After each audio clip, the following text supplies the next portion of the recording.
This is even weirder than on Zoom. Oh, it's okay. Nobody's like waiting. Oh. Somebody's probably waiting. This is even weirder than Zoom because we have no idea. So Matt and I are going to sit here for just a few seconds while we let a few people log on, and we're going to cross our fingers and hope that a few people are logging on. I'll go log on. So it should be, Oh, thanks. it should be popping up. Give it a couple seconds. Okay.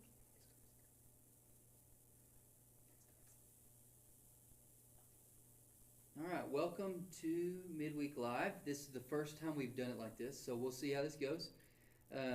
Quick reminder, you're going to hear this more than once throughout this not service, throughout this webcast, but next week we'll be in the park. Next week we'll be in the park. Next week we'll be in the park. Next week we'll be in the park. The first Wednesday of every month we're going to be in the park. We're just kind of playing it by ear through the semester. This will definitely be the format we go through September, and we'll reevaluate and we'll see what our numbers look like, what our city looks like, what the officials are expecting from us, and then our church staff will make a decision on how to move forward. But this is the best we got right now. It's not our favorite either, but I hope this is something for you. We are going to do something a little different in that for the next few weeks, we're going to interview some of our seniors, and so I'm really excited about that, and I hope you're excited about that. Tonight we'll have Reese Benton and Naomi Stone with us. But before we get to that, I do want to introduce you to somebody. There's somebody sitting next to me who's been here the whole time. You may have wondered who he is. This is our new intern, R.I.P. Josh Trice.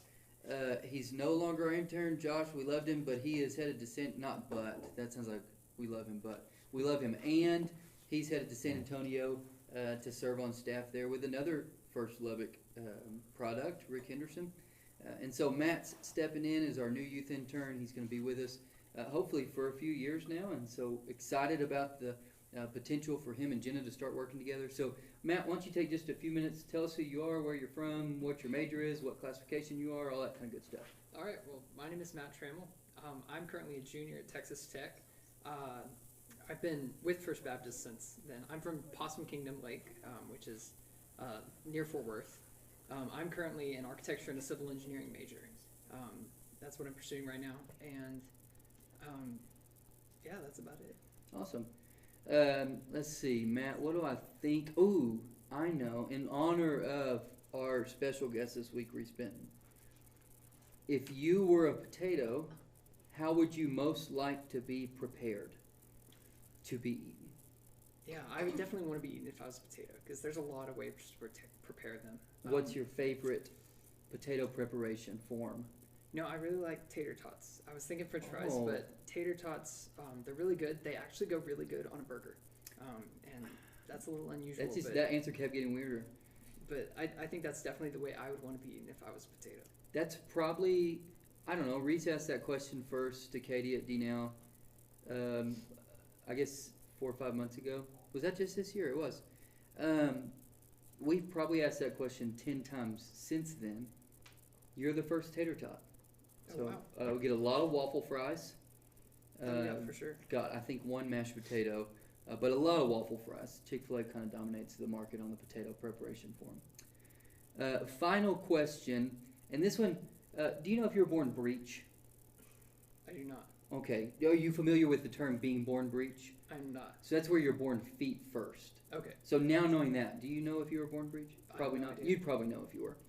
But we learned, in the midst of this quarantine, we learned lots of new things about ourselves and about all sorts of things. But one of the new things I learned was that babies who are born breech, for just a second, wear their mom as a hat.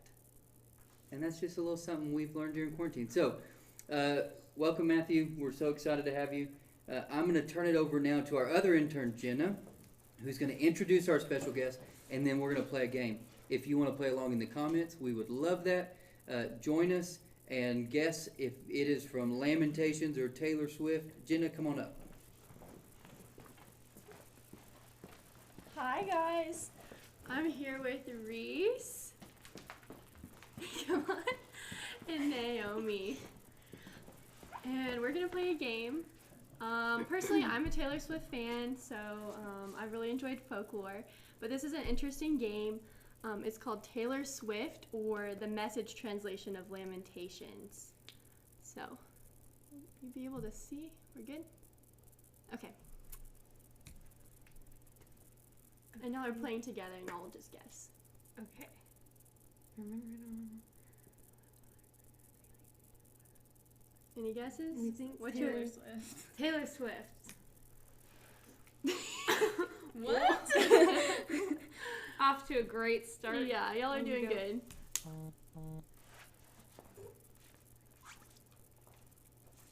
This is hard. I know. What do y'all think? I I want would to. say Taylor Swift again, but Have you ever seen anything? I'm trying to like sing it and see. Do you want to go Taylor Swift? I'm going with Taylor Swift. Taylor Swift. Oh my gosh. All right. Nice. Okay. Maybe y'all can get this one. I feel like this. Taylor Yeah. Swift. Okay. Y'all got one. Yay. Y'all are 1 for 3. It's fine. This is really hard, to be It fair. is. They sound I didn't very expect it similar. to be this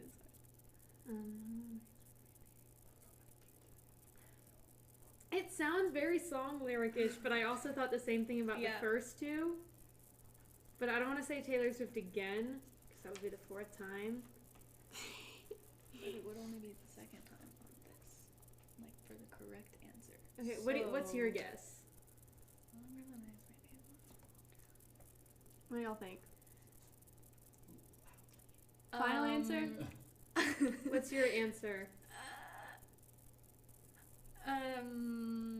Lamentations. I'll go Taylor Swift. Okay. Yeah. Of course. Okay. I think I've done this like 5 times. It's fine.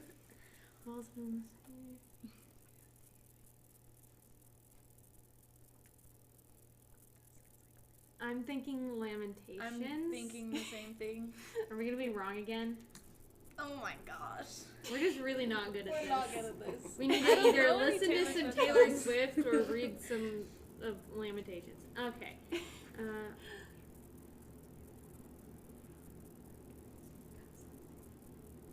Sounds like Taylor Swift. Sweet. Okay. I can see. Yeah. You wanna go? Sure. Okay. we're doing Lamentations. There you go. Y'all are doing better. However many. Is that in a second? I've gotten 3. I gave up on the.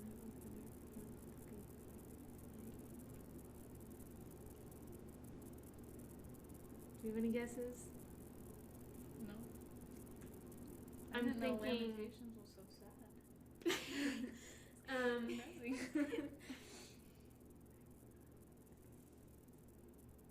Okay. I'm gonna go Taylor Swift. Sure. Okay.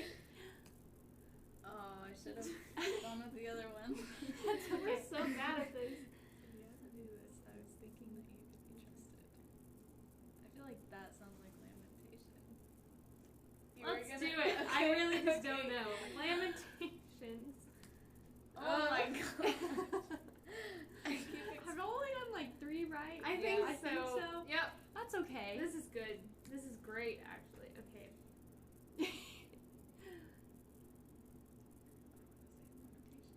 I want to say Taylor Swift. Naomi's going Lamentations. I'm going Taylor Swift. Okay.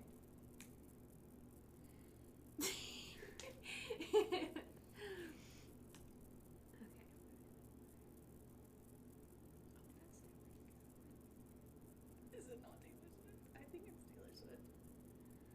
Taylor Swift. Final Okay. answer. It sounds familiar, but I don't know. Okay. We'll see. Oh. It's pretty You know, difficult. it is what it is. This wasn't good. Okay. That. I think Lamentations. I think Lamentations too. Lamentations. Oh. Jenna, this is not the game for us. That's okay. Oh gosh.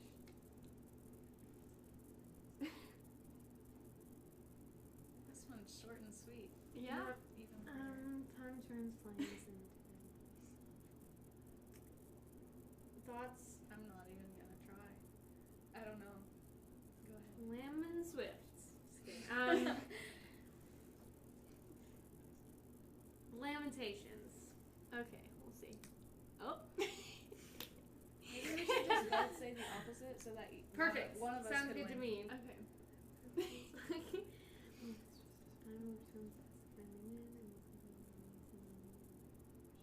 I don't think Taylor Swift would talk about it.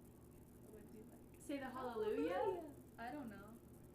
Maybe she didn't say it like hallelujah, like you're implying. Okay. That's classy. Okay. Okay. Any guesses? I don't know. I might be wrong. I would say Lamentations. Okay, Naomi's going Lamentations. I'm going Taylor Swift. Okay. Oh my goodness. We're not very well versed in That's Taylor okay. Swift songs. Y'all tried really hard. Thanks, Jenna. I'm glad with the effort. It No. was a tough game. To be fair, I couldn't tell the difference, and I made it. So That's y'all a did little really good. comforting. That's a little Um, comforting. So now's the upcoming events. Next Wednesday we'll be live in the park for midweek at this time, from 7 to 8. And then Sunday school will kick back up on the 13th. And then also on September 25th, we're going to be having a movie night also at the park, and we're going to be watching The Sandlot. So that will be super fun, and I hope y'all all can come. So now I'm going to turn it back over to Evan.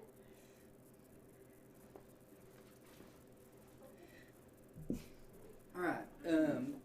So we were trying to decide what this semester might look like as we have to do these videos. And I know you all just love to hear me preach every week, and you'd love to watch it on a video. But we thought I was clearing my throat. I wasn't coughing.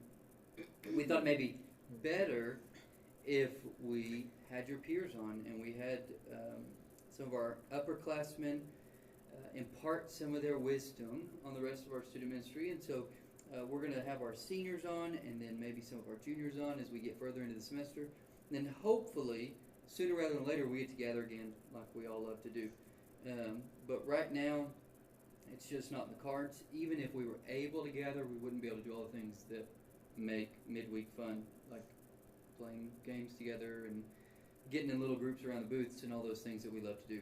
So even if we could gather right now, it wouldn't be what you're wanting. And so when we can get there, we will. And until then, we're going to do something like this. So before we start, introduce yourself. Tell us a little bit how long you've been here, what school you go to.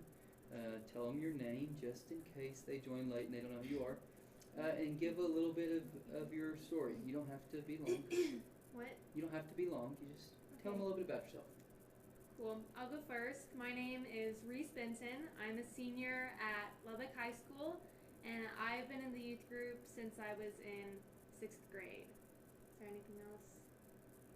Is that all you'd like? Anything you'd like them to know about you? What makes Reese Reese? I don't know what makes Reese Reese. I'm everywhere. Okay. Reese is That's in very theater. cryptic. She's an actress. I'm an Oh, I should have had you actress. introduce the other one. Oh, we should have. Naomi, who are you? Just how well you know people. I'm Naomi. I'm a senior, and I've been in the youth group since 6th grade. I've been going here since I was a baby. So is Reese. She goes What to else? Lubbock High Yes, too. I go to Lubbock High also. Go Westerners. I'm in track and choir. Good. All right. What was the hardest part of quarantine this last semester and summer? Okay, the hardest part for me was, it had to do with school mainly. Online school was easier than in-person school, but the fact that I couldn't communicate with my teachers very well was not fun because I had to email them and they wouldn't respond fast enough, and it was just stressful and gave me a lot of anxiety. The hardest part of quarantine for me, at least at the start, was definitely school. And just adjusting to being home all the time and having to do everything online. It was a whole different schedule than what I dealt with before. So that was really difficult to adjust to. And then later in quarantine, after the school year ended, the most difficult part was probably just having to, like, I don't know, kind of navigate all of the changes going on and just how different life looked and having to kind of deal with that. Yeah, and I think one of the, maybe you could call it a silver lining of quarantine, is that we were all reminded how significant that face-to-face interaction with our peers, but even with other adults in the church or teachers, like, we're designed to be in community with one another. And it may have been easy to believe that all of our social media connections were filling that gap, like we're so well connected. But if quarantine has shown us anything, it's that those are superficial. Because not only did we lose our in-face communication, we got more social media communication. People were on it more, you saw more, you posted more. If nothing else, out of just an abundance of time that you didn't have before quarantine. And it didn't fill the void. I think a flawed logic, but a logic would have said, okay, now in quarantine we still have all these other connections, so we should be fine. But we saw a dramatic uptick in depression and anxiety and loneliness. And I think it's because we were removed even from the relationships we don't particularly care for, like some of us feel about our teachers at school. Even that communication is so beneficial to our hearts and to our brains, just to be with one another. What is something God taught you over quarantine?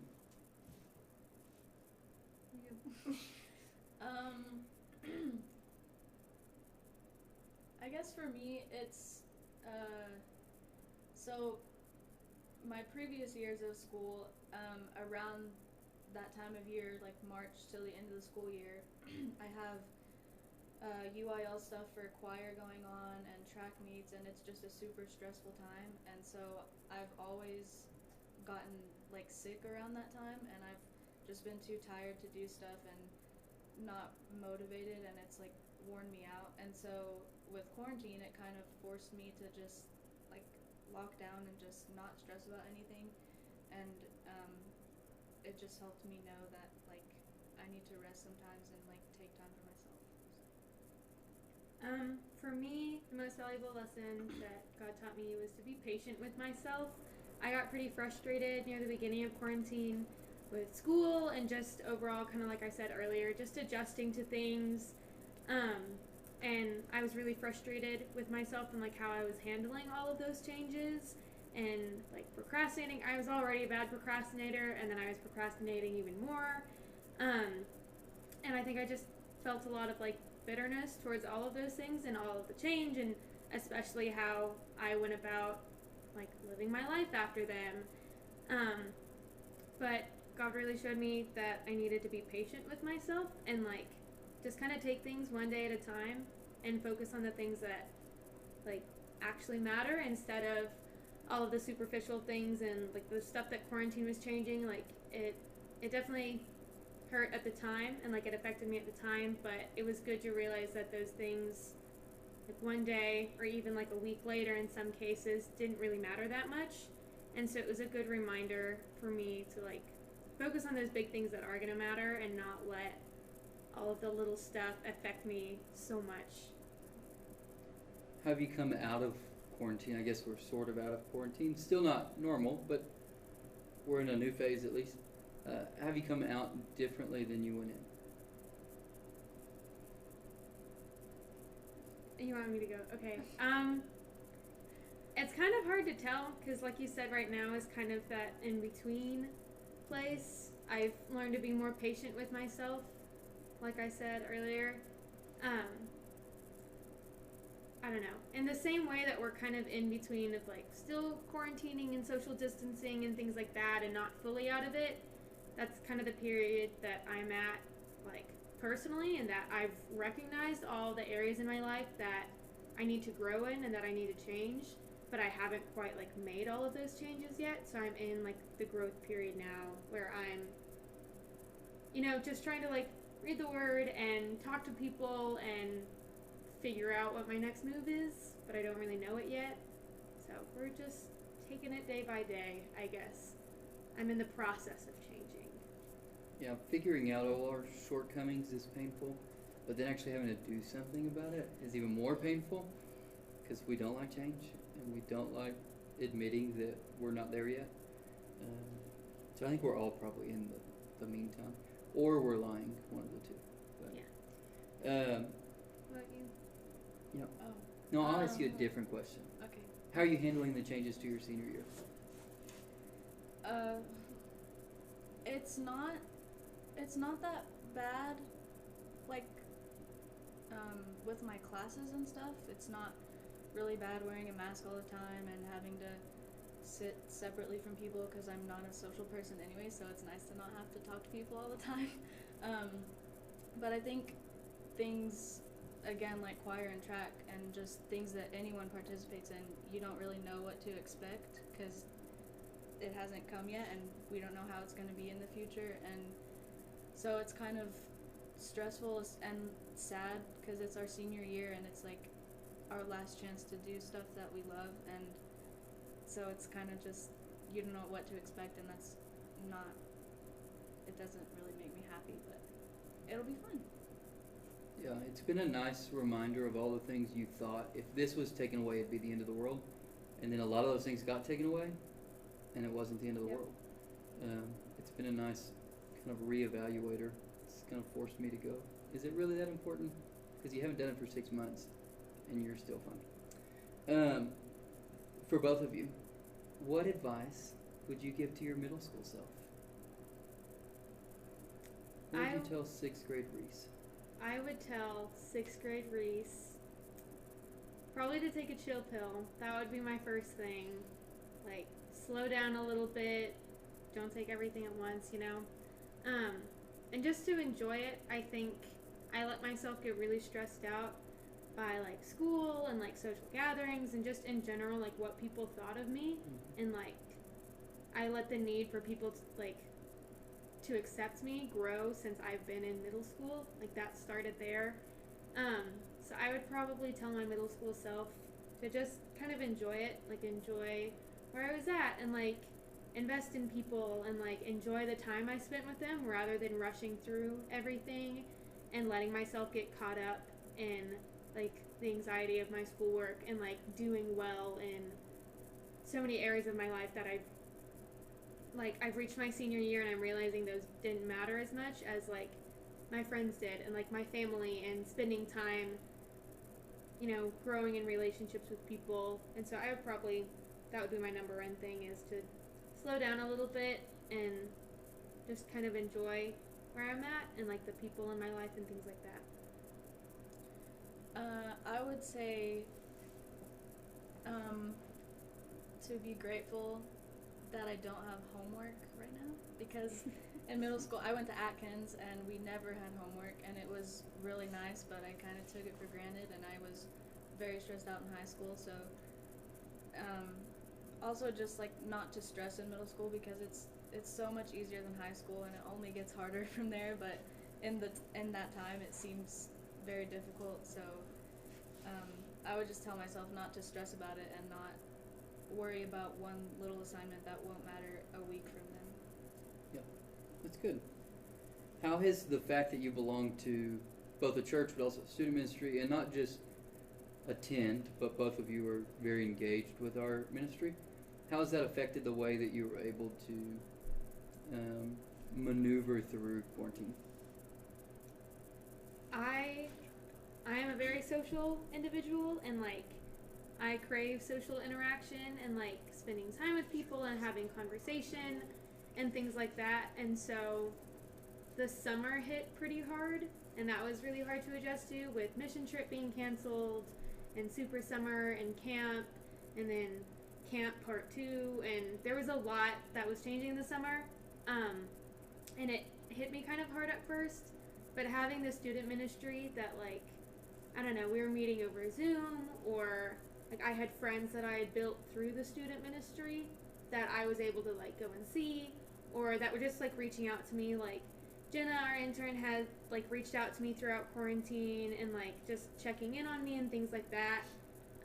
And then the youth group started meeting and doing picnics, and like that became the thing that I looked forward to every week because there wasn't much else, and it was somewhere where I could go and just kind of like not worry about everything else for 2 hours and, you know, hang out with my people and things like that. But as for COVID as like a whole, I think being active in the church and like having that knowledge of, you know, like the gospel has made like the impact of quarantine like a little better, because as Christians, like, we know that there's a greater hope than just, I don't know, all of the things that COVID has changed, and like what our future, like we already know what our futures are gonna look like. And something that I've like learned and like been reminding myself of is that we can do good wherever we are. It doesn't matter what the circumstances are. We can like fulfill like the Lord's plan for our lives in whatever situation we're in. So that's been comforting over quarantine and like COVID in general, and just reminding ourselves like we have a greater hope than what's going to happen next week in the world. I think for me, just being someone who's very involved with the youth group, and I'm friends with Reese and tons of the youth group, it was just good to know that I, like during that time, I had people that I could talk to if I was going through something, or if I was stressed about school or whatever was going on. I just knew that I could have someone I could talk to, and I could give people my prayer requests and not be embarrassed about it or anything. So it's just really nice to be close to people that I can trust. All right, last question. As we come out of this weird season, we're still in the midst of a differently weird season of being back in school, but not the same. And then just in your non-quarantine life, you're a senior. What is a biblical truth, or maybe a passage or a story that relates to a biblical truth that you have clung to and you want to cling to this year? You go first. I don't know, I can't think of it word for word, but I know Philippians 4:6. It's something like do not stress or be anxious about anything, but present your request to God. And right now it's not as much, because like we've been in quarantine for a long time, and like this has been like going on for a long time, so I'm used to it now. But when it started, I was definitely not used to not having a routine in my life and not having like specific things that I had to do, and it was just very uncomfortable for me. And so that's always been something that I always think about, because I'm a very stressed out person. Even without quarantine, I'm just not a calm person inside, so that verse has always helped me to remember that. I've kind of been jumping around in my Bible the past couple weeks and just like looking at different things, and so there hasn't necessarily been like one specific thing that I'm sticking to, I guess. It's just kind of the overall like peace that I know I can find in the Lord, and like just in general, like spending time in prayer and doing quiet times and things like that, and having the reassurance that there is like a greater purpose for my life than where, I don't know, whatever is going on in the world. That has been something that I'm kind of clinging to. I realized last year and kind of over the summer that I put a lot of weight on like grades and like my performance in school, and like I said earlier, like how many, like if people liked me and like what people thought of me, and I was looking to those things a lot for like my value, I guess, in a way, and I wasn't leaning as much on the Lord for those things. And so going into this school year, like the school year already looks pretty different, but then there's a program that I was in this past year that I dropped, and it changed a lot about what school was going to look like for me, and I've been pretty uneasy about that. So I'm just kind of in the process of like rewiring my brain to like be reminded of like the truth that's found in the Lord and like in the Bible, and like just those basic truths, and like seeking value in those things instead of the things of the world. That's not like a specific passage, I guess. It's just kind of where I've been jumping around. Those are the things that are sticking out to me. Are like these things don't matter as much as like God does, and they don't define you as much as you're defined as being a child of God. And so those kind of things, I guess. Thank y'all. I know that's awkward. If you're watching on your computer screen, you may not realize it's awkward to stare at the back of a camera and talk to it and hope that there are people engaging on the other side of it. So thank you, Reese and Naomi. I'm going to pray for y'all, and then don't forget next week we will be in the park in person, so we hope to see you there. God, we thank you for Reese, and we thank you for Naomi. We thank you for their impact on our student ministry over the last 7 years. We pray for their senior year. So we don't know what comes next, and we don't know what the next hour holds, and certainly not the next 9 months. But we know that you are in control, that none of this is taking you by surprise. And we just pray that throughout it, our response to the situation would be one that brings you honor and glory. We pray that you would be honored and glorified by the lives of Reese and Naomi. And we thank you again for their commitment to this church and this student ministry. In your name I pray. Amen. Bye, everybody. Bye. Just smiling away.